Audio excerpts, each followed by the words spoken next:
They will move Mao Zedong's body soon. It lies on hallowed ground.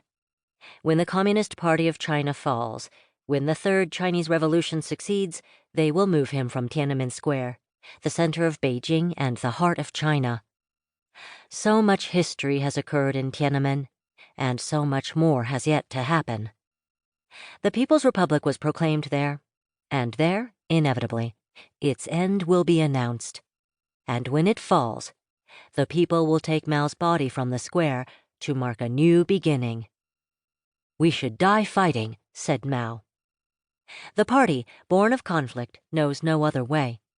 It will not politely leave when the people demand it. They will have to take back their government by force. Revolution is not a dinner party, Mao informed us, and it's not gentle, temperate, or kind. It's an insurrection and an act of violence, and China's history has set the pattern. Dynasties appear strong, even toward their end. Chinese rulers resist to the last moment, even when it is clear that change must occur. It seems that peaceful evolution is not yet part of this people's story. The Chinese have endured so much during the past century. If all were fair, this century, the one that has just begun, should be kinder to them. It won't work out that way, however. "We should die fighting," Mao said, and that's just what is going to happen. Their suffering is not over yet. So the Communist Party has shown the world that only force will be able to move it. The people are supposed to be intimidated by this colossal display of obstinacy. And at least for the moment, many are. But they just wait in silence and let their resentments fester. The party knows how to suppress, but it no longer has the power to lead. It has forgotten what once made it great.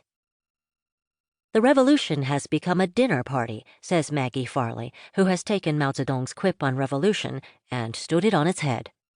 Her one short sentence summarizes the history of the People's Republic. Both Mao and Farley are correct.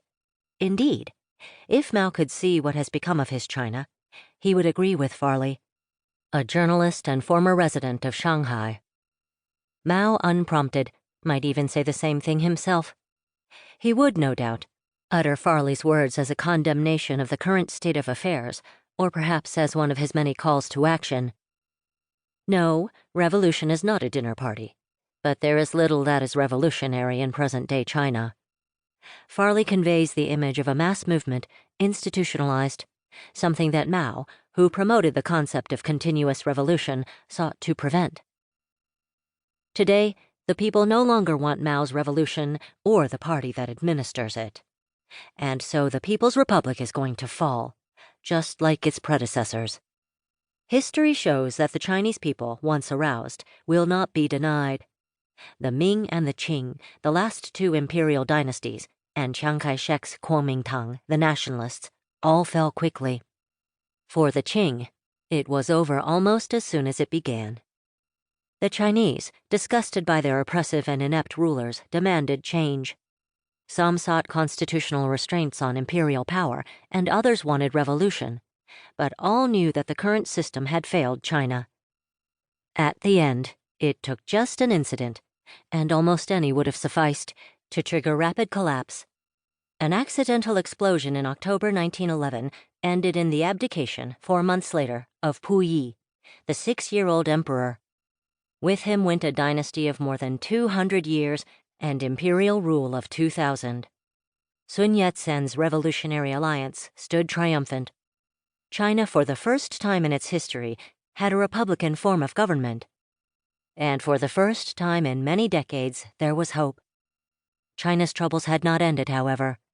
Turmoil followed the first days of Sun's Republic of China.